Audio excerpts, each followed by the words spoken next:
ప్రియులారా, మన ప్రభు అయిన యేసు క్రీస్తు నామంలో మీకు శుభోదయం. ఆయనను గూర్చి అనదైన ఆత్మీయ ఆహారం, జూన్ 24 మంగళవారం. నేటి మన ధ్యాన లేఖనం తిమోతికి వ్రాసిన 2వ పత్రిక 3వ అధ్యాయం 14-15 వచనాలు. క్రీస్తు యేసునందు ఉంచవలసిన విశ్వాసము ద్వారా రక్షణార్థమైన జ్ఞానము నీకు కలిగించుటకు శక్తిగల పరిశుద్ధ లేఖనములను బాల్యము నుండి నీవెరుగుదువు. కనుక నీవు నేర్చుకొని రూఢి అని తెలుసుకున్నవి ఎవరి వలన నేర్చుకుంటివో ఆ సంగతి తెలుసుకొని వాటి యందు నిలుకడుగా ఉండము. వ్యాఖ్యాన అంశం: మంచి పేరు పొందిన తిమోతి. వ్యాఖ్యాన అంశం: మంచి పేరు పొందిన తిమోతి. వ్యాఖ్యానం: బాల్యం నుండి పాత లేఖనాలు తిమోతికి తెలుసు.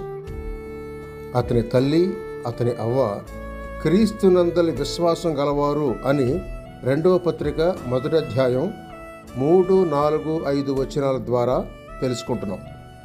అయితే వీటి వలననే అతడు రక్షింపబడినా అంటే లేదు.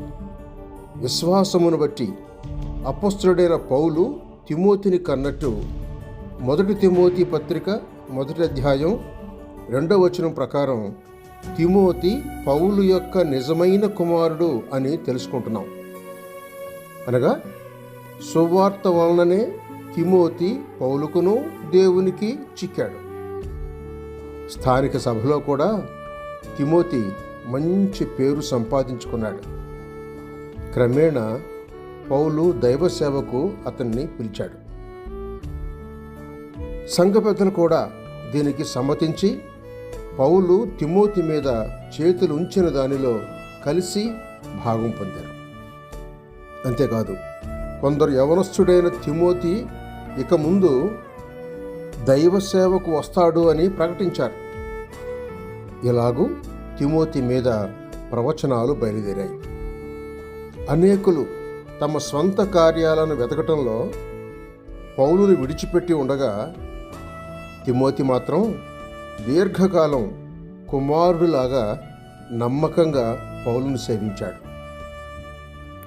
ప్రియమైన విశ్వాసి, నీవు రక్షింపబడి మంచి పేరు పొందావా లేదా? స్థానిక సంఘంలో గెలిచి మంచి పేరు పొందితే వెలపట కూడా సేవలో ప్రవేశింపతగినది. సహోదరుడు సైలస్ ఫాక్స్. శుభములతో వందనాలు.